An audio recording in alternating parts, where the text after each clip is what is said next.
menimba ilmu dari ahli-ahlinya. Di dua webinar yang lalu kita sudah kedatangan Pak Dana Adi Sukma dari IAP Kaltim. Kemudian hari Rabu kemarin kita kedatangan Pak Krisna Kumar terkait dengan topik KLHS, dan pada kesempatan siang hari ini kita kedatangan Pak Arif Setiawan STMT IAP, ahli utama dari IAP Jawa Timur, ya Pak Arif, ya, sekaligus dosen di ITNJ Cabang Malang, Institut Teknologi Nasional Malang, ya. Kebetulan kita ternyata saudara kembar Pak, ITN dan ITNJ gitu. Oke, baik. Sebelum kita mulai kegiatan kita pada kesempatan siang hari ini, ada baiknya terlebih dahulu kita buka dengan berdoa menurut agama dan keyakinan kita masing-masing. Berdoa dipersilakan. Cukup, semoga acara kita dari siang sampai sore hari nanti mendapatkan kelancaran dan kemudahan. Baik, untuk selanjutnya mungkin kami mohonkan sepatah dua patah kata terlebih dahulu dari Ibu Ketua Program Studi Perencanaan Wilayah dan Kota Institut Teknologi Nasional Yogyakarta. Untuk itu kepada yang saya hormati, Ibu Yusildana STMeng, waktu dan tempat kami aturkan. Baik, terima kasih Pak Yunas. Selamat siang. Assalamualaikum warahmatullahi wabarakatuh. Yang saya hormati Pak Arif Setiawan selaku narasumber kita pada siang hari ini dan pada sore hari di waktu Indonesia Tengah dan waktu Indonesia Timur, serta adik-adik mahasiswa dan Bapak Ibu dosen yang juga hadir pada siang hari ini. Kegiatan kita pada hari ini adalah rangkaian dari kegiatan webinar series kita terkait dengan Merdeka Belajar Kampus Merdeka, yang hari ini adalah hari yang ketiga setelah kemarin sudah diisi oleh Pak Dana dan juga Pak Kumar. Hari ini akan banyak membahas terkait dengan rencana detail tata ruang. Nanti mudah-mudahan bisa bermanfaat khususnya bagi teman-teman yang saat ini sedang mengerjakan studio, baik itu yang studio proses dan studio kota, karena materi-materi yang ada terkait dengan RDTR ini sangat membantu adik-adik semua. Jika mungkin ada alumni juga yang sudah ada join di sini, Dominikus Poini, terima kasih atas partisipasinya jauh-jauh dari Papua ya sudah bergabung. Dan saya lihat juga di sini ada beberapa teman-teman dari Papua yang juga hadir pada siang hari ini. Pak Arif, di sini pesertanya ada banyak mahasiswa yang saat ini sedang menempuh studio dan juga mereka yang melaksanakan kegiatan Merdeka Belajar Kampus Merdeka terkait dengan penyusunan RDTR yang dilaksanakan oleh Kemendikbud melalui program Inspiring yang diinisiasi oleh Kementerian ATR BPN, dan mungkin juga ada beberapa mahasiswa ITN ya Pak ya yang ikut di kegiatan Inspiring dan beberapa kampus-kampus PWK yang juga terlibat di kegiatan Inspiring. Mudah-mudahan kegiatan hari ini tidak berhenti pada siang hari ini saja. Saya yakin berikutnya Pak Arif nanti akan hadir kembali mungkin dengan kegiatan-kegiatan yang lain terkait dengan webinar maupun nanti dengan kuliah umum atau sharing informasi terkait bagaimana sih sebenarnya penyusunan rencana detail tata ruang, khususnya bagi kita sebagai mahasiswa yang sedang belajar mengenal tentang RDTR. Itu saja Pak Yunas, kira-kira. Terima kasih. Assalamualaikum warahmatullahi wabarakatuh. Waalaikumsalam warahmatullahi wabarakatuh. Terima kasih Bu Cici atau Bu Yusildana STMeng selaku Ketua Program Studi Perencanaan Wilayah dan Kota ITNJ atas dua patah katanya. Baik, langsung saja nih kita akan memulai kegiatan pada siang hari ini. Ya, mungkin sedikit pengantar materi yang akan disampaikan oleh Pak Arif Setiawan pada kesempatan siang hari ini adalah terkait materi teknis rencana detail tata ruang. Ya, RDTR ini sepertinya memang sedang menjadi hot topics di bidang kita, di bidang perencanaan wilayah dan kota, khususnya terkait dengan kebutuhan penyusunan RDTR di beberapa kabupaten dan kota di seluruh Indonesia. Saat ini data yang tadi saya coba cari dari Protaru ATR BPN baru ada sekitar 180 RDTR yang diperdakan, sementara masih ada sekitar 1.751 RDTR yang saat ini sedang dalam proses penyusunan. Belum termasuk juga RDTR yang belum disusun atau belum mulai disusun. Artinya kebutuhan akan RDTR ini masih sangat banyak dan perlu dikejar untuk diselesaikan. Ini terutama ya tentunya terkait dengan banyak hal. investasi ataupun juga terkait dengan isu-isu lain, isu-isu lahan, isu lingkungan dan lain sebagainya. Nah, pada kesempatan siang hari ini kita berbahagia sekali karena kedatangan Pak Arief Setiawan.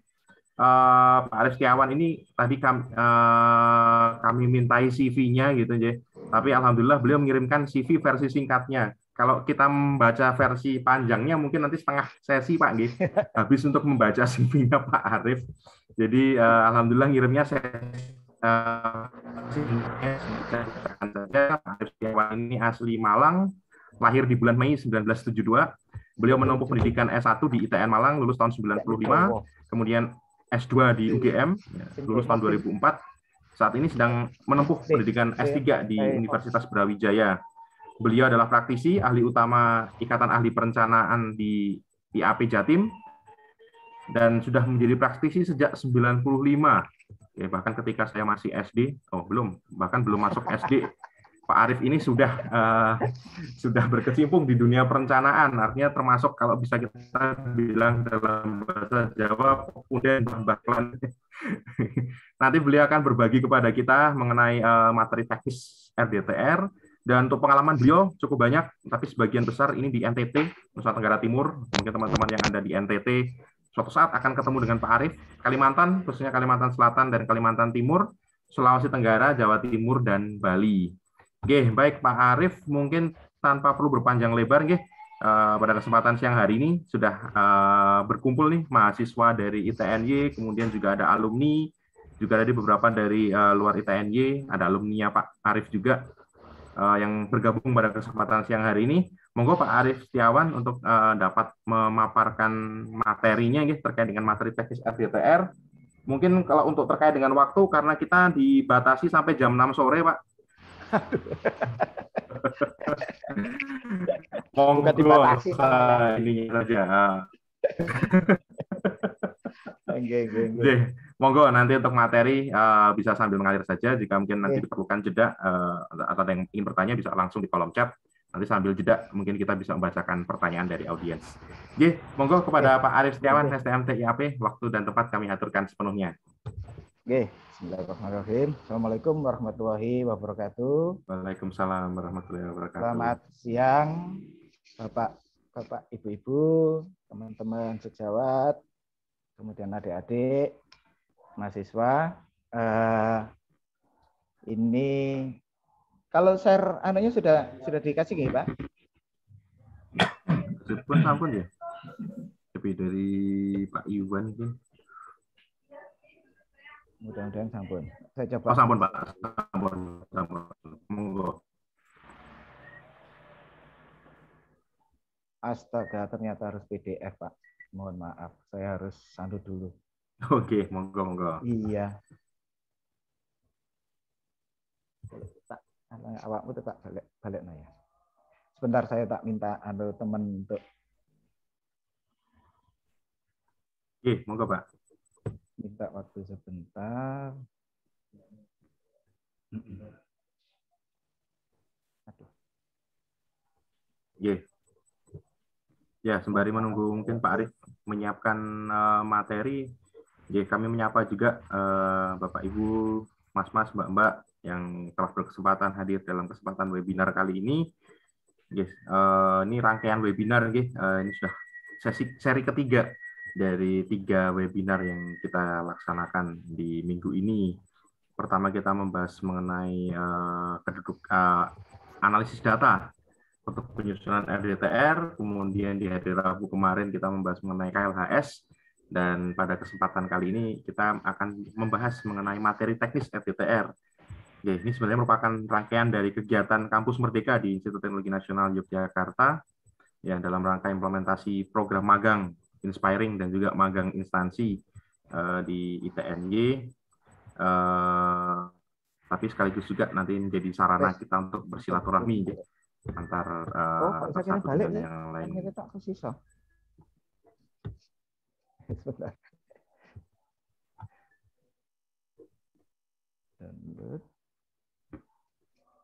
Ini ribetnya kalau Zoom ini. Kelupaan mesti Pak. Iya. Maklum angkatan baru ya gini ini saya jadi.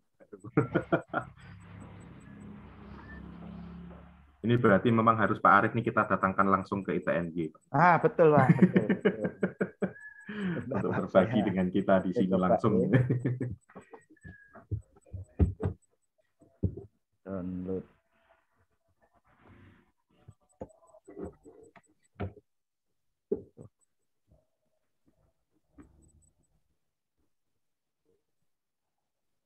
Saya tadi.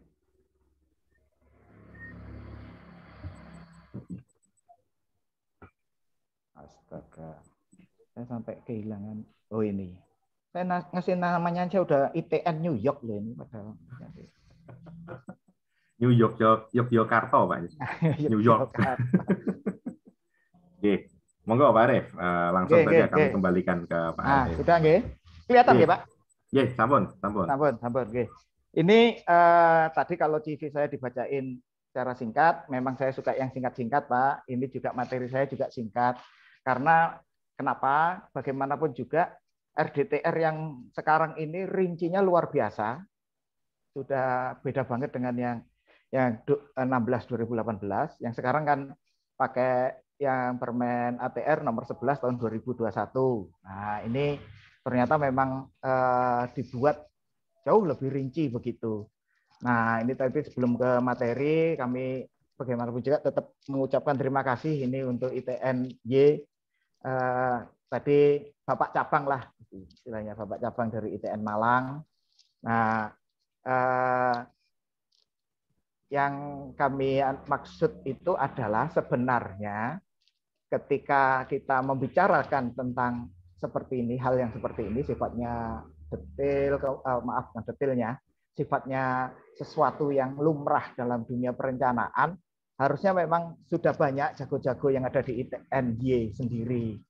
Nah, tapi ya bagaimana kalau di rumah itu kalau anak dikasih tahu orang tuanya biasanya agak bandel, tapi kalau dikasih tahu bapaknya orang lain biasanya memang cepat nangkepnya gitu dan nurut. Nah, kira-kira itu aja yang memang diinginkan dalam hal ini. Kemarin saya dihubungi oleh Pak Iwan begitu. Karena saya tahu Pak Iwan ini juga jago. Ini Pak Yus ini juga begitu. Bu Yusliana juga begitu. Bu Retno juga begitu. Jago-jago semua sebenarnya. Jadi nanti kita coba sharing pengalaman terkait dengan penyusunan rencana detail tata ruang. Nah, RDTR ini mestinya memang ketika kita bahas dalam acara yang sifatnya luring akan jauh lebih mantap. Dan baru beberapa hari ini kan sudah dari pandemi ke endemi. Jadi ya boleh dibilang yang sekarang kita lakukan yang luring ini, yang daring ini ya nggak sah gitu. Jadi harus diulang untuk luring langsung di ITNY nanti. Ya, memang siap-siap saja nanti saya. Kita sesuaikan waktunya gitu kira-kira. Nah, MBKM sebelum kita masuk ke materi juga, kita sebenarnya kalau untuk kita yang saya sering pakai istilah planologi di PWK, Perencanaan Wilayah dan Kota, itu sebenarnya lagu lama. MBKM ini lagu lama untuk kita. Sebagaimana lagu lama, itu pasti membawa nostalgia begitu. Pasti ada beberapa hal yang sangat menarik untuk orang-orang yang sudah sangat lama untuk mendengarkan sebuah lagu lama. Jadi substansinya memang orang planologi, orang PWK kalau nggak jalan-jalan di tempat yang baru, di tempat yang keilmuannya berbeda dengan yang biasa diterima di bangku kuliah, itu rasanya kurang puas, rasanya kurang mantap. Jadi memang harus dilakukan bahwa kita harus jalan-jalan ke tempat-tempat yang memang sedikit banyak ada hubungan dengan perencanaan. Apalagi dunia perencanaan tata ruang di Indonesia kan memang lebih mengarah ke comprehensive planning, sesuatu yang sifatnya menyeluruh, yang kalau istilah dulu biar kulitnya nggak apa-apa, yang penting tahu banyak, nggak tahu mendalam tidak masalah. Nah, ini yang sebenarnya yang mau diambil di dalam MBKM. Jadi sebenarnya bukan hal yang barulah kalau buat kita. Nah, perencanaan di Indonesia kan memang sifatnya hierarkis. Ada rencana tata ruang wilayah, ada rencana detail, kemudian kalau di tingkat nasional masih ada rencana strategis. Kalau di tingkat provinsi sama kabupaten sudah dihapuskan untuk rencana strategisnya. Nah, di sini bagaimana yang tadi saya singgung bahwa yang namanya comprehensive planning itu lagi dilawankan gitu, lagi sparring partner dengan yang namanya strategic planning, yang kita berharap semua hal itu masuk dalam perencanaan kita, tapi satu sisi kepingin perencanaan itu seperti yang dibilang oleh Pak Yunas tadi, bahwa ya investasinya harus bisa ditangkap dengan baik dong, ruangnya harus mengakomodir semua investasi yang akan masuk ke daerah. Ini kan dibutuhkan, rencana strategiknya memang dibutuhkan. Jadi untuk yang teman-teman yang belajar di terkait dengan komprehensif sama strategik, ini sebenarnya dua istilahnya makhluk yang agak susah untuk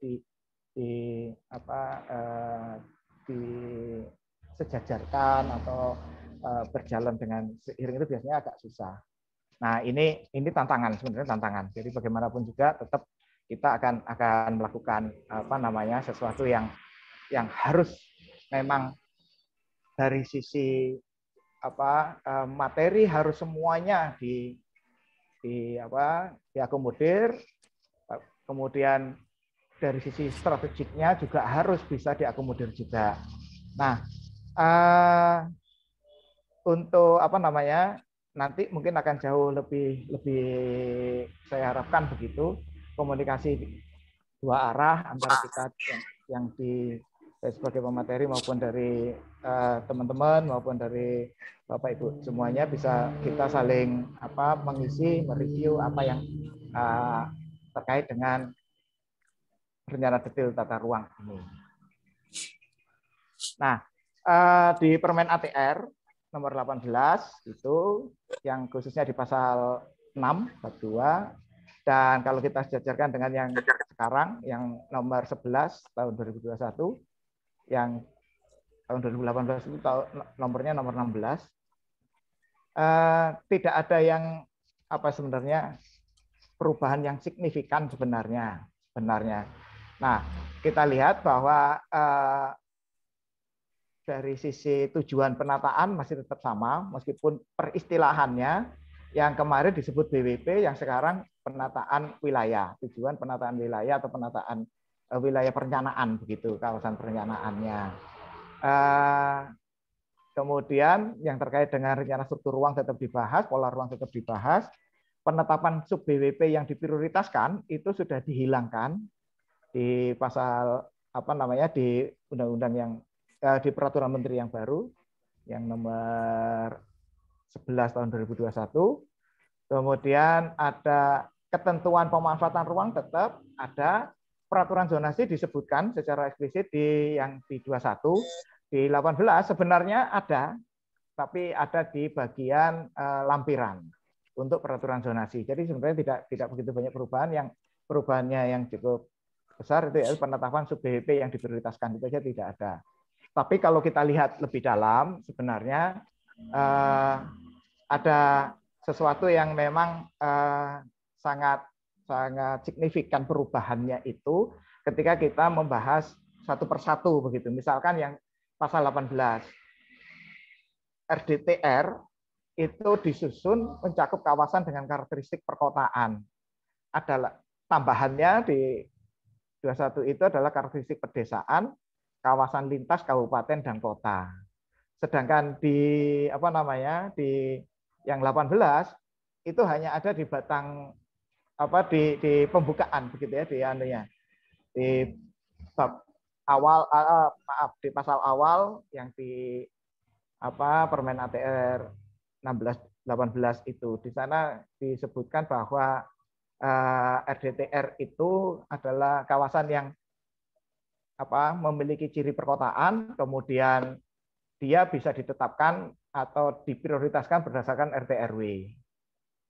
Itu saja. Tapi yang di 21 ternyata lebih rinci disebutkan di sana. Jadi ada perkotaan, perdesaan, lintas kabupaten kota. Kemudian yang lintas kabupaten kota itu memang harus mengacu pada kebijakan pengembangan kawasan strategis provinsi yang ditetapkan dalam peraturan RTRW provinsi. Ini yang ditetapkan, yang disusun juga dilakukan persetujuannya oleh kementerian tentunya. Kemudian yang lintas kabupaten kota itu harus dilakukan secara bersamaan tentunya. Ini penjelasan yang menurut saya itu juga menjadi hal penting. Tadi kalau Pak Yus mengatakan, Pak Yunas mengatakan bahwa ada 180 RDTR yang sudah ditetapkan dan masih banyak lagi yang belum, serta 1.750-an yang dalam proses, maka akan menjadi lebih membengkak lagi kalau betul-betul mengikuti yang pasal 18 ini. Karena yang kemarin itu fokusnya ke karakteristik perkotaan, sedangkan yang perdesaan belum, yang lintas kabupaten juga belum. Yang lintas kabupaten ini biasanya terkait dengan ekologis. Jadi contoh yang paling gampang misalkan Bedugul Bali, hampir semua tahu lah tentang Bedugul Bali. Dia ada di dua kabupaten yang berbeda, di Buleleng sama Tabanan. Jadi ada danau yang ternyata dia berada sebagian ikut Tabanan, sebagian ikut Buleleng. Mungkin kurang lebihnya juga sama dengan kalau yang di Jogja itu Prambanan. Prambanan antara Klaten dengan Sleman itu kan dibatasi sama sungai. Tapi sebenarnya sungai masih mestinya ada bagian dari Candi Prambanan juga. Nah ini itu juga bagian dari lintas kabupaten kota. Nah penataan ruang yang semacam itu juga ternyata di nomenklaturnya dimungkinkan untuk dibuat RDTR, sehingga yang seperti ini harusnya akan menambah panjang deret RDTR yang seperti apa yang akan dibahas. Artinya yang disebutkan oleh Pak Yunas tadi itu yang masih karakteristiknya perkotaan, belum yang lain-lain. Jadi terbuka untuk para alumni maupun para mahasiswa untuk membuat RDTR versi perdesaan, versi kawasan lintas kabupaten kota itu pasti akan sangat menarik lah gitu. Pasti akan sangat menarik. Kemudian di dalam di peraturan itu ada istilah meskipun secara guyonan gitu. Sebenarnya kita juga kegeeran, teman-teman yang di ASPI itu juga banyak yang kegeeran karena kita sering selalu menekankan bahwa perencanaan itu harus berbasis kajian, perencanaan harus berbasis kajian dan seterusnya. Sehingga kita harus melakukan hal-hal seperti misalkan pembuatan peta yang benar, karena peta itu bagian yang paling penting, itu adalah input dari data dan seterusnya. Dan akhirnya kemudian diakomodir beneran dalam Peraturan Menteri Nomor 11 Tahun 2021 ini. Artinya juga berarti senjata makan tuan kan gitu ya, senjata makan tuan. Kenapa? Gitu nanti ada beberapa statement yang bisa saya sampaikan di bagian-bagian tengah mungkin begitu. Nah, yang pertama yang terkait dengan peta terlebih dahulu. Jadi kita dulu disibukkan dengan bagaimana pembuatan teknis petanya, bukan isi petanya. Bukan isi petanya, bukan input data dari peta itu. Itu yang dulu sempat kita dipusingkan dengan bagaimana membuat peta yang memang betul-betul sesuai dengan GCP, ICP, dan seterusnya begitu. Nah, pada akhirnya ternyata sekarang malah menjadi suatu kewajiban begitu. Jika survei lapangan, maka harus pakai aplikasi yang membuat bahwa survei kita itu benar apa enggak. Dan itu harus bisa dibuktikan. Pembuktiannya tidak bisa dibantah karena nanti akan pakai titik koordinat, kemudian harus di titik koordinatnya tadi harus difoto. Jadi penggunaannya biasanya pakai SB Map atau Avanza Map. Nah, yang SB Map ini memang cepat. Kalau pas kita berada di perkotaan begitu cepat banget. Perkotaan dalam arti yang memang kota-kota besar, yang sinyalnya bagus, itu memang akan sangat cepat. Tapi kalau sudah sedikit gitu ke ibu kota kecamatan yang Misalkan yang apa ya di daerah Gunung Kidul, umpamanya mohon maaf nih kalau ada bagian yang memang sinyalnya sulit, maka Avanza Map jauh lebih efisien, efektif untuk digunakan gitu. Nah, ini pada intinya adalah yang paling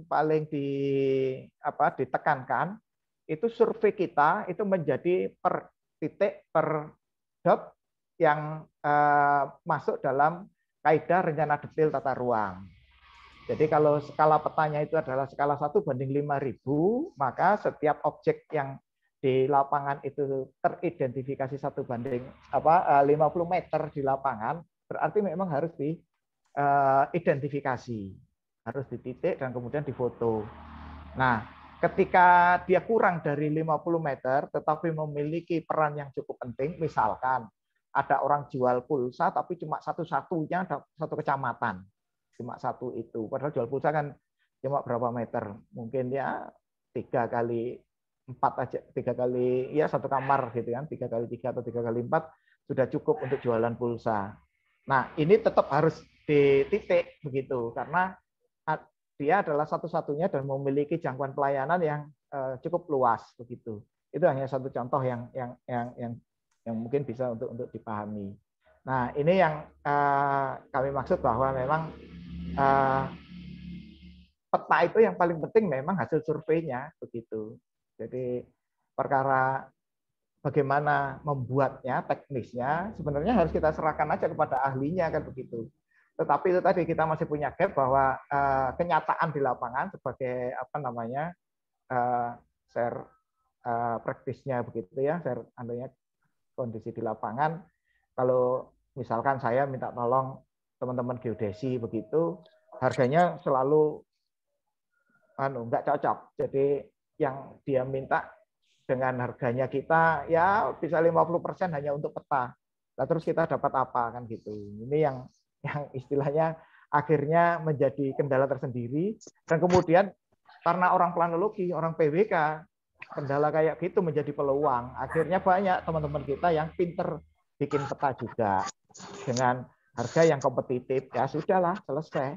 Jadi kita versinya adalah versi itu. Jadi sebenarnya kita tidak, ini untuk adik-adik mahasiswa ini tentunya, sebenarnya bagaimana cara membuat peta, Anda tahu prinsip-prinsipnya, itu sebenarnya udah selesai, nggak perlu lagi sampai bisa praktek segala macamnya, praktek dalam arti profesional seperti itu, karena nanti ketinggalan malahan kalau pendapat saya begitu. Nah, supaya begitu sebenarnya memang kita harus kerjasama dengan teman-teman yang dari geodesi, harusnya sih begitu. Nah, kemudian terkait dengan isi sekarang, terkait dengan isinya, yang pola ruang ini yang paling penting, yang memang ada perbedaan antara yang lama dengan yang baru di Permen ATR itu terkait dengan pola ruang, terutama kalau saya melihatnya itu dan terkait dengan ini pengalaman best practice di lapangan itu adalah sempadan. Jadi sempadan kalau dulu itu memang harus diwujudkan, bentuknya adalah sempadan begitu, petanya itu di dalam peta, kemudian pemetaannya harus dituliskan. Jadi kode peta maupun informasi tentang apa yang ada di dalam peta itu harus ditulis, itu sempadan sungai begitu, sempadan danau itu harus disebutkan. Padahal penggunaan lahannya kan belum tentu kan begitu. Penggunaan lahannya belum tentu. Sempadan itu fungsi, pemanfaatannya pasti bukanlah dalam terminologi sempadan. Nah, ini sudah dikoreksi di 21 ini bahwa sempadan itu boleh bertampalan dengan pemanfaatan lain. Tapi tetap fungsinya harus lindung. Jadi misalkan sempadannya itu adalah sawah. Ditulis dulu sawah. Nanti ada peta ketentuan khusus yang nantinya akan memperjelas bahwa sempadan kondisi sawah saat ini direncanakan tetap sawah, tetapi fungsinya dia dijelaskan dalam peta ketentuan khusus. Jadi ada pertampalan begitu, ada peta pertampalannya. Jadi ada dua peta yang menjelaskan untuk satu titik kawasan yang sama. Atau misalkan di pinggir sungai ternyata perkebunan, maka untuk pola ruangnya tetap ditulis perkebunan terlebih dahulu. Kemudian nanti di peta ketentuan khusus di lokasi yang sama diterangkan bahwa di sana adalah sepadan dengan ketentuan sebagai berikut dan seterusnya. Misalkan untuk resapan air, untuk apa, untuk yang lain-lain misalkan begitu. Nah, di peta ketentuan khusus itu paling tidak saya mencatat itu ada KKOP yang kawasan keselamatan operasional penerbangan, kemudian ada kawasan rawan bencana, kawasan cagar budaya, pertambangan mineral dan batu bara. Ini disebutkan khusus ini batu bara. Ini kayaknya yang ada di ATR melihat secara khusus kondisi perubahan rona lingkungan dan landscaping yang ada di Kalimantan terutama terkait dengan batu bara, karena setelah pasca ditambang kesusahan. Kemudian saya pernah diskusi dengan teman-teman yang di sana, ya sebagai pengusaha ngapain harus ngurusin pasca, toh saya jual juga laku, tidak saya apa-apain saya juga sudah dapat untung banyak. Jadi kan ini memang harus ada ketegasan begitu. Kalau dibiarkan ya seperti itu akan menganga perubahan rona lingkungan dan landscaping-nya itu menjadi sangat berbeda ketika sebelum dan sesudah ditambang. Kemudian kawasan ruang dalam bumi sekarang sudah mulai terasa karena Jakarta sudah punya rel bawah tanah itu. Kemudian kawasan pusat penelitian, kawasan KARS, kawasan pertahanan keamanan, resapan air, kawasan migrasi satwa. Ini hal lama yang kemudian sekarang lebih dipertegas lagi. Karena kawasan migrasi satwa ini menjadi kepentingan ekologis yang tentunya akan sangat penting buat kehidupan kita keseluruhan secara umum begitu ya. Jadi kemudian ada KP2B atau LP2B yang terkait dengan kawasan pertanian pangan berkelanjutan. Jadi lahan pertanian pangan berkelanjutan ini belakangan kemudian mulai diarahkan lebih spesifik untuk lahan sawah dilindungi. Lahan sawah dilindungi. Jadi LSD, lahan sawah dilindungi ini menurut kami itu juga demikian. Dari sisi praktisi ya, dari sisi praktisi itu memang jauh lebih mudah untuk dideteksi di lapangan, jauh mudah untuk bisa diterjemahkan di lapangan. Jadi kalau lahannya beririgasi, apapun jenis irigasinya, berarti bisa nanti punya peluang untuk dilindungi. Nah, bedanya adalah lahan pangan dan lahan sawah dilindungi itu pada posisi irigasinya. Kalau LP2B bisa jadi dia tidak memiliki irigasi, yang penting dia lahannya adalah lahan pangan. Kebun jagung umpamanya, itu kalau dikasih air terus ya malah busuk, malah gak mateng-mateng. Kemudian ketela umpamanya, ketela pohon, ketela rambat, itu kalau diairi terus ya sepo nanti. Sepo itu bahasa Jerman, bahasa Indonesianya nggak ada rasa. Ya, kira-kira begitu. Nah, ini yang kemudian diterjemahkan di lapangan masih punya permasalahan ketika dinas menganggap bahwa LP2B sama dengan lahan sawah dilindungi. Ini jadi perkara tersendiri kan gitu. Jadi perkara tersendiri bahwa LP2B dua aspek yang berbeda begitu. Ada sawah yang beririgasi, ada sawah non irigasi. Yang penting pokoknya lahan pangan berarti bisa dimasukkan dalam LP2B. Sedangkan lahan sawah dilindungi ya memang harus yang memiliki irigasi. Nah, ini terkait dengan hal tersebut ada contoh kasus begitu ya, sawah irigasi di Kabupaten Malang. Kebetulan memang kalau Kabupaten Malang itu ibu kotanya berada pada kawasan irigasi teknis semuanya. Di Kepanjen itu ya boleh dikatakan 100% lahan yang akan dijadikan ibu kota kabupaten itu adalah lahan yang awalnya adalah sawah irigasi teknis. Mulai dari zaman Belanda disiapkan di sana, ada Kali Molek yang itu irigasi buatan Belanda. Jadi orang Kabupaten Malang menyebutnya kali. Kali itu sungai karena memang lebar dan airnya ada terus-menerus setiap tahun. Tapi sebenarnya itu adalah irigasi bikinan Belanda. Nah, Kabupaten Malang itu terlanjur memilih Kepanjen sehingga mereka harus berurusan dengan lahan sawah dilindungi. Nah, kemudian kami dilibatkan dalam hal tersebut. Salah satu solusinya adalah penggantian sawah. Penggantian sawah ini yang paling penting adalah teknisnya. Artinya sawah irigasi yang digantikan itu haruslah sawah beririgasi teknis. Penggantiannya harus di tempat lain yang bukan sawah, tapi pencetakan sawah baru. Pertanyaannya adalah Kabupaten Malang apa masih mungkin untuk pembuatan atau pencetakan sawah baru? Ternyata untuk beberapa daerah memungkinkan jika memiliki infrastruktur pengairan. Maka kewajibannya dari pengembang maupun dari investor mengganti sawah yang dijadikan penggunaan lain, tetapi yang diperbolehkan oleh tata ruang.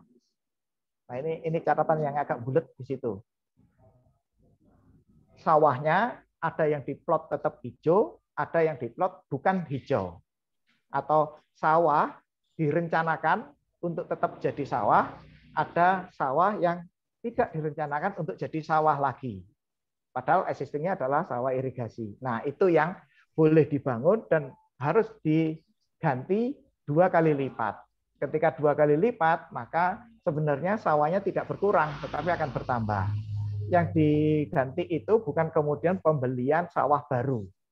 Bukan, tetapi pencetakan sawah baru dengan penyediaan infrastruktur yang dari hitungan teknis akan menghasilkan 2 kali lipat luasan sawah yang digantikan tadi. Misalkan ada investor bikin gudang, luasnya adalah 2 hektar. Maka di tempat lain dia harus bikin jaringan irigasi untuk 4 hektar. Gitu. Jadi ada 2 kali lipat. Nah, ini yang contoh-contoh kasus yang memang spesifik terkait dengan rencana detail ini sebenarnya. Kemudian ada juga istilah holding zone. Holding zone itu ini saya anukan, misalkan hutan produksi terbatas. Ternyata setelah kita survei, kita tanyakan kepada yang berkepentingan, lagi dalam proses untuk perubahan menjadi perkebunan. Karena ada investor tadi, sekali lagi. Investornya masuk, hutan produksi mau jadikan perkebunan. Nah, kalau ini sah secara bukti-bukti di lapangan, maka dalam peta boleh ditulis hutan produksi terbatas, garis miring perkebunan. Itu kita menyebutnya adalah holding zone. Di dalam undang-undang itu disebutnya begitu. Kemudian yang berbeda lagi itu ada di peristilahan hutan kota dengan rimba kota. Hanya ini adalah kebetulan kemarin di ASPI ketemu dengan Pak Uki yang membidani perubahan hutan kota menjadi rimba kota.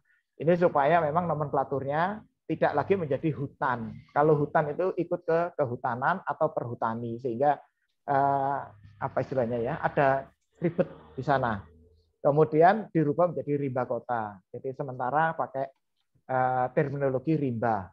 Rimba ini kalau bayangan kita dulu ya ada harimaunya, ada macannya begitu. Ini tapi di kota begitu. Nah, kalau teman-teman sempat baca draftnya tentang RTH, itu di sana disebutkan rimba kota itu terdiri dari rimba kota untuk skala kota, skala kecamatan, skala kelurahan, skala RW, skala RT dengan angka-angka luasan minimal. Itu jadi saya juga cukup kaget juga karena yang saya sebut dengan hutan kota di Kota Malang itu hutan kota yang miliknya Kota Malang tidak satupun yang masuk dalam kategori luasan rimba kota skala kota. Dia maksimal skala kelurahan. Jadi nggak tahu nanti seperti apa. kalau itu betul-betul disahkan begitu yang peraturan menteri tersebut.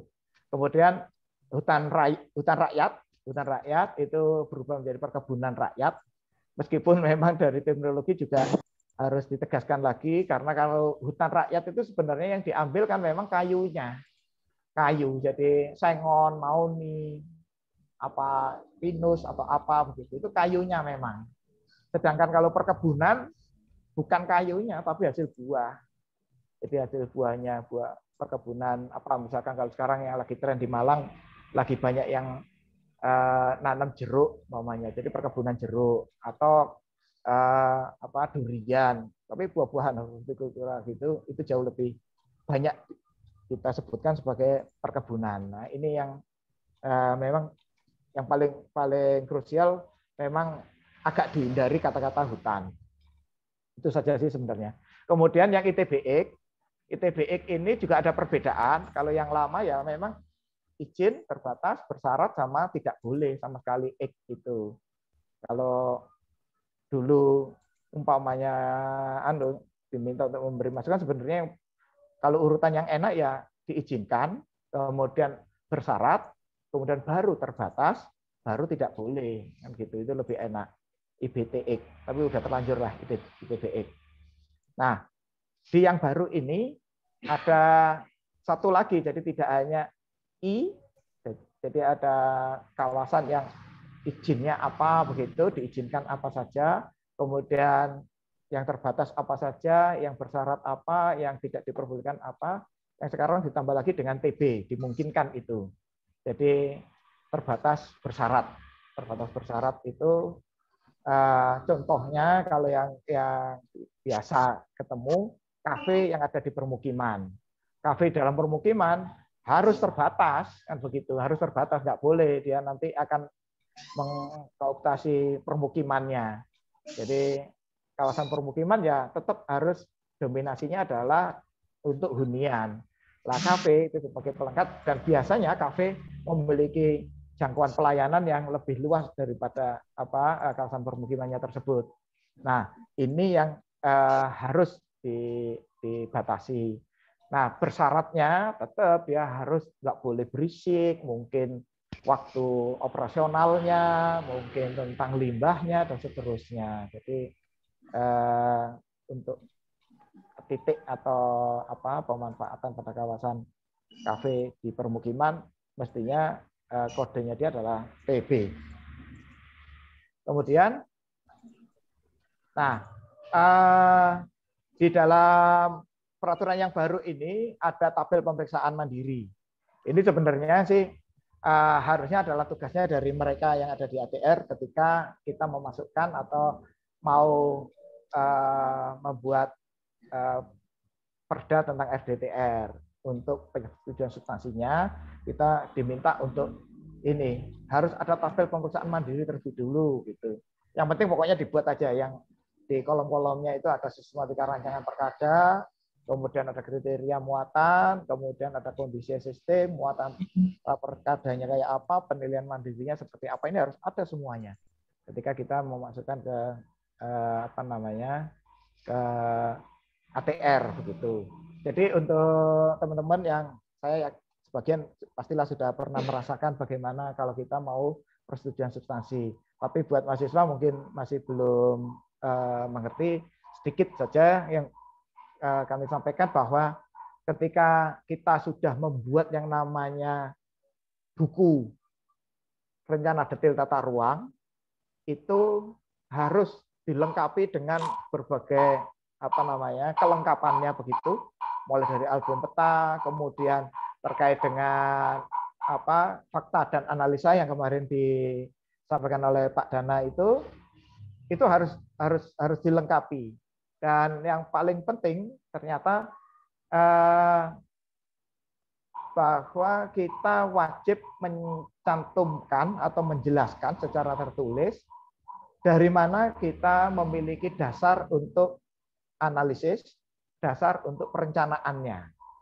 Jadi misalkan kita membuat proyeksi penduduk, maka referensinya apa, seperti apa proses dalam dalam apa namanya metodologisnya itu harus juga disampaikan sekarang. Jadi ini yang mungkin tambahan yang memang boleh jadi itu adalah ribet, tapi boleh jadi itu adalah alat dari pusat untuk supaya tidak kecolongan produk-produk yang tidak kompeten begitu, yang tidak qualified, maksudnya tidak qualified.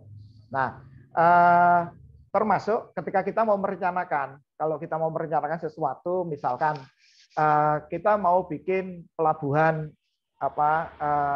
tambat perahu umpamanya, pelabuhan untuk tambat perahu, itu harus disertai dengan kajian yang terkait dengan hal tersebut.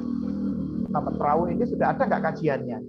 Kalau ada, wajib disampaikan. Jika tidak, maka bisa digantikan dengan hal-hal yang sifatnya kondisi di lapangan, tapi bukan survei. Itu misalkan adalah FGD. Jadi notulensi FGD-nya, kemudian cek lapangannya, dan segala macamnya yang melibatkan keterlibatan masyarakat, itu menjadi alat bukti bahwa kita sudah melakukan kajian ringan begitu terkait dengan apa yang mau kita rencanakan. Itu yang memang paling istilahnya agak ribet begitu, tetapi itu menjadi benar sebenarnya. Nah, harusnya dengan banyaknya banyaknya ini permintaan-permintaan seperti itu harusnya berkonsekuensi kepada hal-hal yang sifatnya non teknis dan harusnya begitu. Tapi nggak tahu ini kalau terkait dengan dana itu teknis apa non teknis ya. Itu wajib karena memang harus kita bukan lagi merencanakan sesuatu yang kemudian tidak terukur dan seterusnya. Nah, jadinya adalah ini slide saya yang terakhir ini. Percepatan itu bisa jadi perlambatan gitu. Karena begitu banyaknya syarat-syarat yang harus memang dipenuhi. Nah, yang memang karena memang masih baru, lebih ke arah administratif, yang harus sifatnya administrasi, bukan substansinya. Tetapi bagaimanapun juga langkah-langkah maju ini memang yang harus dilakukan begitu. Kemudian ada statement-statement negatif yang mengatakan bahwa berarti sebenarnya perencanaan itu tidak butuh orang kreatif, inovatif, karena memang sudah ada kajian, kemudian kita coba untuk dirangkai seperti memasang puzzle supaya indah, supaya pas begitu saja. Nah, ini yang harus dilawan karena bagaimanapun juga komunitas kita yang terkait dengan perencanaan wilayah dan kota, keplanologian ini ya sudah melekat kepada diri kita, dan kita yakin bahwa ruangnya memang nggak berubah, cuma satu. Di dunia ini nggak ada. Penduduknya pasti bertambah. Setiap penduduk memiliki banyak keinginan. Jadi satu ruang yang sama dipertandingkan, diperlombakan atau apapun lah terkait dengan keinginan-keinginan supaya ruangnya itu akan berubah sesuai dengan keinginan tiap-tiap individu. Ini kan menjadi permasalahan tersendiri. Maka dirijennya adalah tata ruang harusnya. Nah, tinggal sekarang memang tantangan kita sebagai perencana, sebagai insan-insan perencana ini harus memiliki kemampuan lebih, karena lawan diskusi kita ini lama-lama nanti akan adalah orang-orang yang kompeten di bidangnya dan punya kajian lagi. Jadi kebayang kita duduk kemudian kita ngobrolin tentang pertanian umpamanya, pertanian. Nah, ini kejadian beneran waktu di Kabupaten Malang juga, saya itu ketemu sama dinas pengairan, dinas pertanian sendiri, sama dinas ketahanan pangan. Itu ada 3 itu yang ngurusi pertanian di Kabupaten Malang. Ternyata datanya semuanya benar dan memiliki dasar yang benar juga. Ini yang harus jadi tantangan buat kita. Jadi kalau pertanian itu dia melihat berapa produksinya. Ini produksinya misalkan gitu 2 ton per hektar.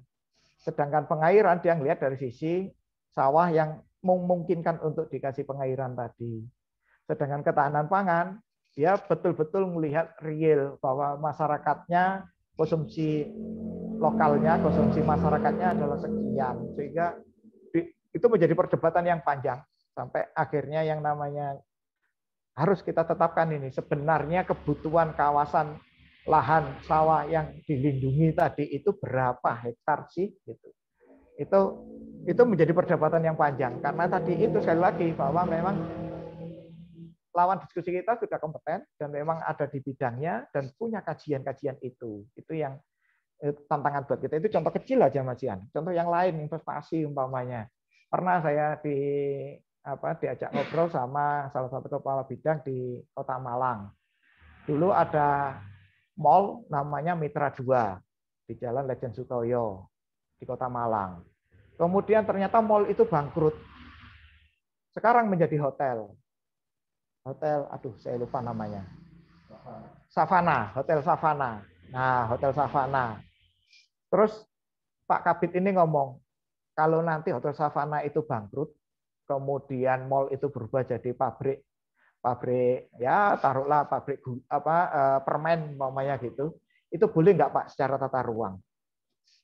Nah, hal-hal semacam ini kan harus betul-betul kita memiliki dasar yang kuat untuk menjawab. Kemudian kita juga pernah melakukan kajian-kajian sejenis, kemudian referensi kita juga kuat sehingga sekali lagi kita bisa menjawab dengan mantap. Jadi bagaimanapun juga kita menjadi kepingin bahwa tata ruang itu menjadi dirijennya pembangunan, tapi kita harus betul-betul punya bahan yang kuat. Nah, hal-hal lain yang terkait dengan bagaimana menyusun secara teknis sebenarnya tadi sekali lagi di awal sudah kami singgung bahwa di Permen 11/2021 itu sudah sangat lengkap. Tinggal bagaimana mengikuti apa-apa yang diminta di dalam permen itu sudah selesai sebenarnya. Tapi beberapa hal yang saya sampaikan ini menjadi topik diskusi kita sore hari ini supaya kita bisa lebih memperkaya lagi, kita bisa menjadi lebih siap lagi.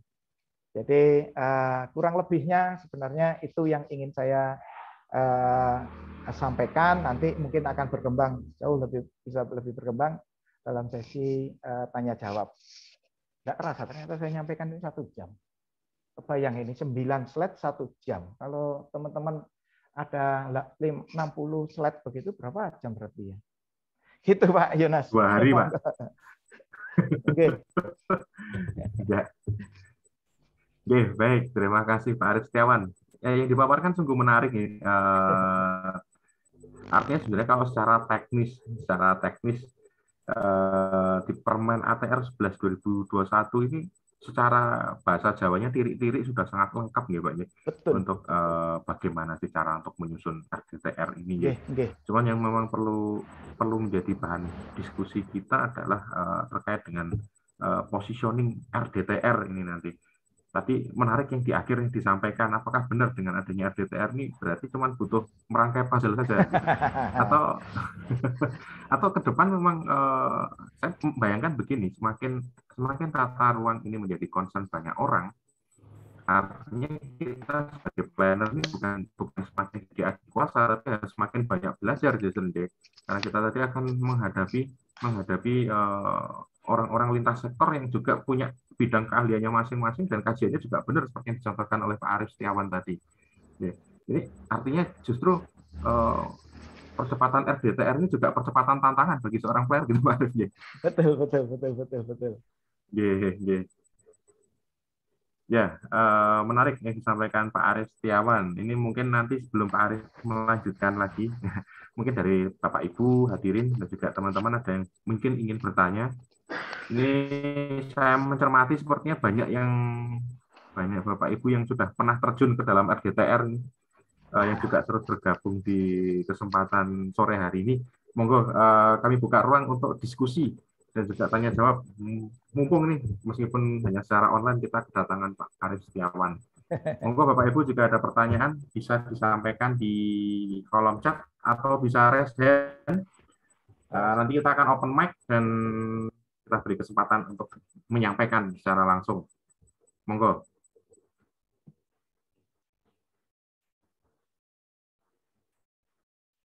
Monggo dari teman-teman mahasiswa atau mungkin dari Bapak Ibu yang hadir di kesempatan sore hari ini. Jika ada pertanyaan atau diskusi, Oke, ada satu di kolom chat, link live streaming mohon di-share. Oke, mohon maaf kami tidak membuat live streaming di YouTube maupun di media lain, nggih. Media yang kami gunakan saat ini hanya Zoom.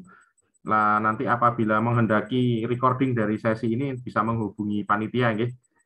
Ya, kami tidak live di YouTube maupun di Facebook. Nggih.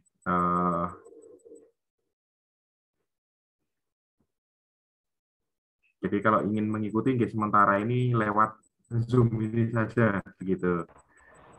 Kemudian, tadi monggo silakan. Pesertanya nggak sampai 30, sekarang 83, Pak ya? Iya, Pak. Hebat. Ya, beranak pinak, Pak. Ya karena tahu yang hadir jadi pembicara siapa, Pak, makanya terus tiba-tiba melonjak gitu. Oke, monggo silakan. Bapak Ibu, rekan-rekan alumni ini, banyak alumni juga nih yang bergabung nih. Link rekaman video mohon di-share. Ya nanti setelah acaranya selesai, kalau enggak nanti nggak bisa ini juga, kita nggak bisa share link rekaman videonya. Gitu. Insya Allah nanti kita share tadi ada link Google Drive ya, yang dibagikan di kolom chat. Nanti materi dari pemateri, kemudian juga rekaman insya Allah akan kita upload di situ. Oke. Monggo, ini daripada menunggu rekaman, mumpung kita ketemu langsung dengan narasumbernya, nah monggo silakan kalau mau berdiskusi. Ini dari Bang Domi, dari Papua Barat, IAP Papua Barat, silakan.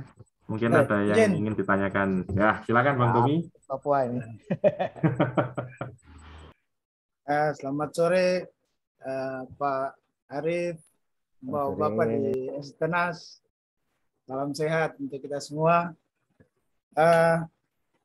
Materi yang menarik yang disampaikan oleh Pak Arif. Saya kebetulan tenaga ahli di Balai Cipta Karya. Ini ada beberapa hal yang saya hadapi di lapangan. Pemerintah tuh malah bingung di saat, jadi bahasanya begini, intinya tuh dokumen tata ruang itu tidak bisa digunakan. Dokumen tata ruang itu tidak bisa digunakan.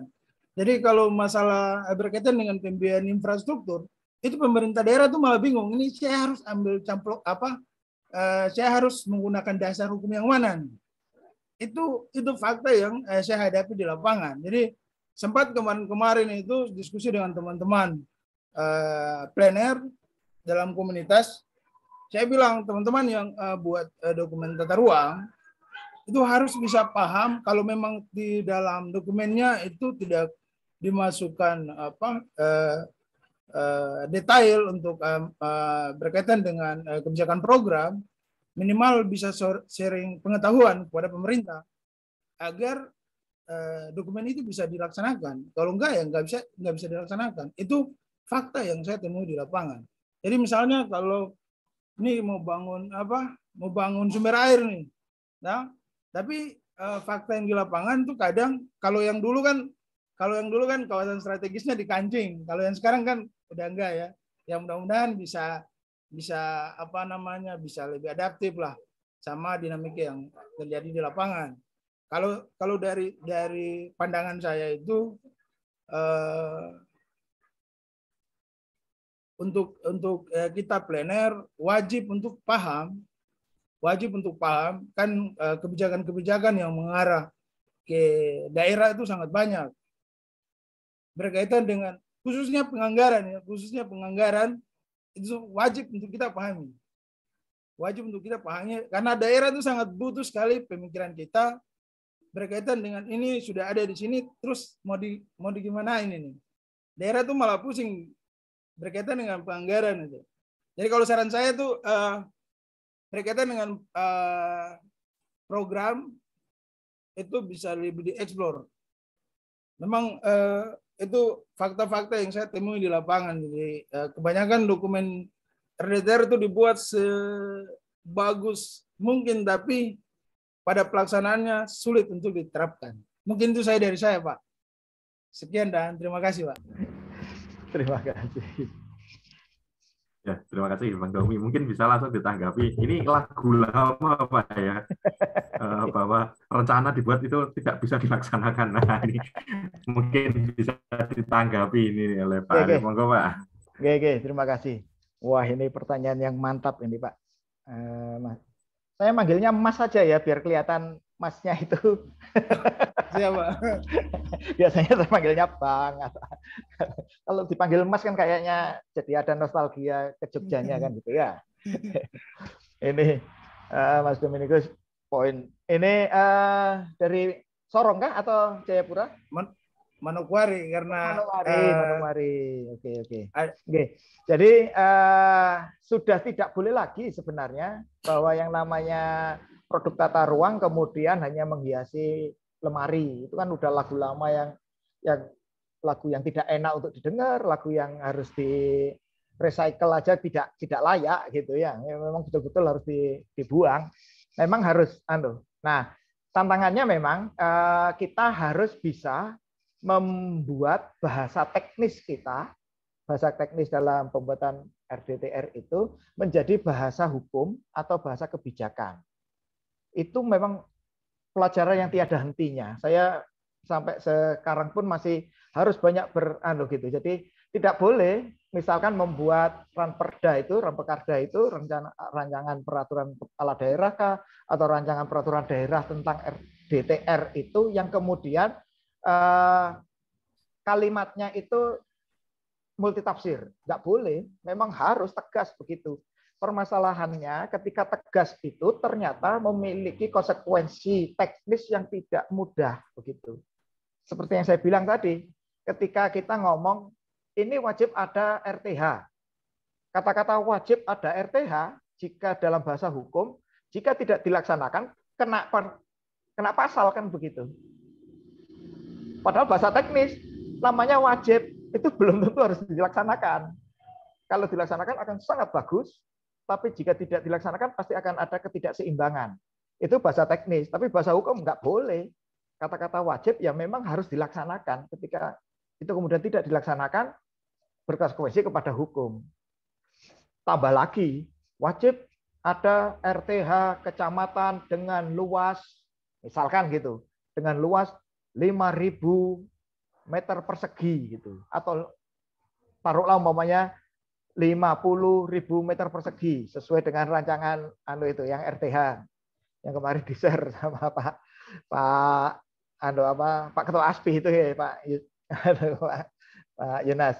Jadi itu berkonsekuensi yang sangat kuat di daerah ketika kita wajib membuat sebuah RTH dengan luasan 5 hektar, kalau ternyata tidak 5 hektar, terus bagaimana? Nah, itu yang memang harus kita betul-betul memang bahasa teknis harus bisa diterjemahkan dalam bahasa hukum, yang itu konsekuensinya memang kepada kebijakan dan pasti akan berkonsekuensi kepada penganggaran. Kalau di Jawa, ini pengalaman ini biasanya. Hari ini kita merencanakan rencana detail tata ruang, gitu kan ya. RDTR umpamanya taruhlah Kepanjen tadi umpamanya. Kepanjen. Tahun ini kita kerjakan tadi itu ternyata karena saking semangatnya, kemudian kita betul-betul kerjakan dengan benar, waktunya malah nggak cukup. Sehingga harus ditambah di tahun depan. Berarti bunyinya kan berarti penganggarannya tetap rencana detail tata ruang Kepanjen. Itu nggak boleh kalau untuk penganggaran. Betul ya? Pak Domingus kan gitu ya, nggak boleh. Dengan kalimat yang sama. Nah, ini butuh kreativitas untuk menambahkan itu juga. Nah, ini menurut saya memang kuncinya adalah di bahasa teknis tadi supaya bisa dirubah jadi bahasa hukum. Berikutnya, bagaimana kita membaca tata ruang? Nah, jangan sampai orang tata ruang juga salah dalam membaca tata ruangnya kan gitu. Jadi ternyata ini juga jadi ini nanti mungkin bisa lagi hubungan dengan Pak Yunas untuk Pak sana ke Manokwari Pak ngajarin teman-teman di PNS sana untuk cara membaca tata ruang yang baik dan benar, namanya begitu. Ini pernah kami lakukan dan memang sangat menarik pada akhirnya. Begitu mereka tahu itu, oh ternyata seperti itu ya, gitu cara membacanya. Nah, karena dipikir yang namanya dokumen itu ya dokumen tertulis, narasi, deskripsi segala macam kayak gitu, yang preskriptif lah segala macam. Padahal di dalam tata ruang itu kan tidak bisa terpisahkan mana yang uraian, mana yang tabulasi, tabel-tabel, IPBX umpamanya, ditambah dengan peta, album peta terutama. Nah, ketika itu kemudian membacanya salah, tidak tidak berhubungan, tidak memiliki garis merah, akhirnya menjadi permasalahan tersendiri. Nah, ini yang menjadi kendala tersendiri juga, bahwa akhirnya kesannya tata ruang nggak bisa dilaksanakan ya. Mudah-mudahan saya salah ini. Mudah-mudahan. Jadi harus punya RDTR yang sebenarnya sudah bagus, tapi cara membacanya belum tepat, belum bisa membaca dengan tepat sehingga bisa diaplikasikan. Beberapa hal seperti itu umpamanya. Taruhlah saya sangat memahami misalnya yang di Cipta Karya. Ada kawasan perumahan. Kemudian ada orang mau bikin, kalau ruko gitu, rumah toko masih aman, Pak ya. Rumah toko. Wah, boleh nggak ya? Akhirnya banyak bolehnya karena rumah toko. Tapi begitu saya mau ini Pak, mau bikin pergudangan di kawasan perumahan itu. Weh, sebentar. Lah, cara membacanya bisa jadi salah. Padahal yang misalkan ini, yang namanya perumahan itu berarti dominasinya adalah hunian atau rumah. Sehingga bukan sesuatu yang haram gitu ya, sesuatu yang tidak diperbolehkan. Ada pergudangan di sana, ada toko di sana, masih diperbolehkan, tetapi harus dilihat dulu tadi terbataskah ataukah bersyaratnya kah dan seterusnya. Ini yang kita masih harus memang lebih sabar lagi lah untuk mengajarin yang bukan orang tata ruang, yang bukan apalagi mereka bukan tata ruang, lebih mengedepankan tata uang. Nah, itu sudah itu yang harus harus dikasih penjelasan yang lebih sabar. Kira-kira begitu Pak Dominikus. Jadi, monggo kalau ada yang mau disampaikan lagi.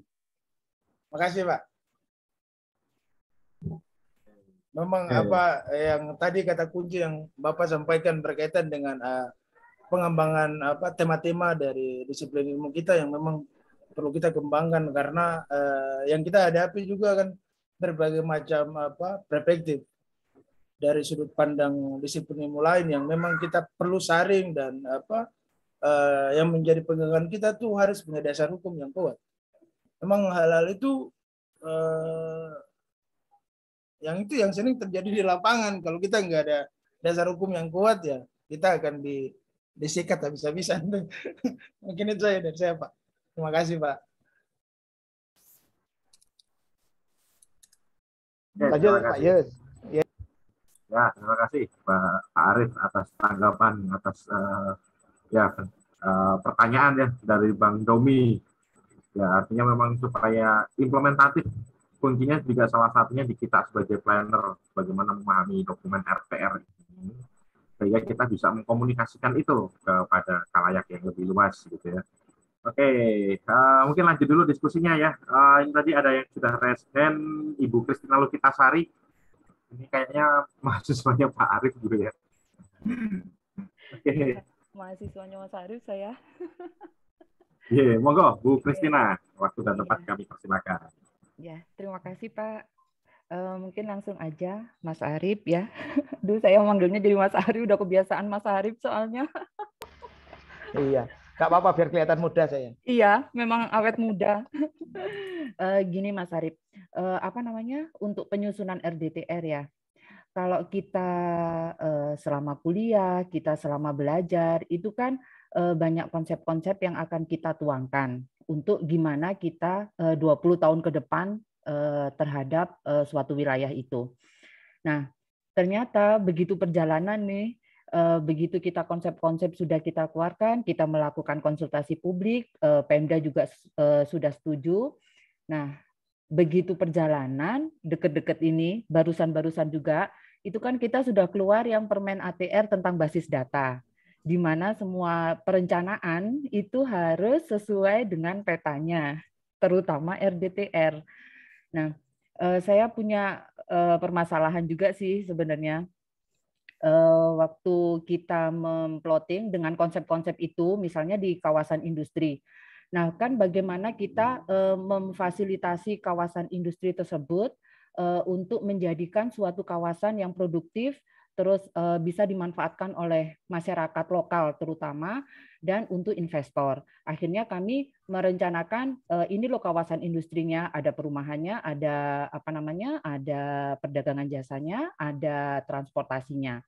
Namun kendala kami, kawasan industri tersebut itu masih lahan masyarakat dan Pemda tidak akan apa namanya, ikut campur tangan untuk pengembangan itu. Artinya Pemda tidak akan membebaskan untuk lahan industri itu.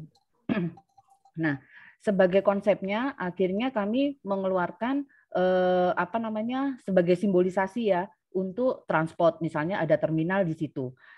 Begitu kita asistensi dengan ATR juga, dicek dengan basis data, ternyata terminal itu masuk ke dalam zona transportasi atau zona SPU.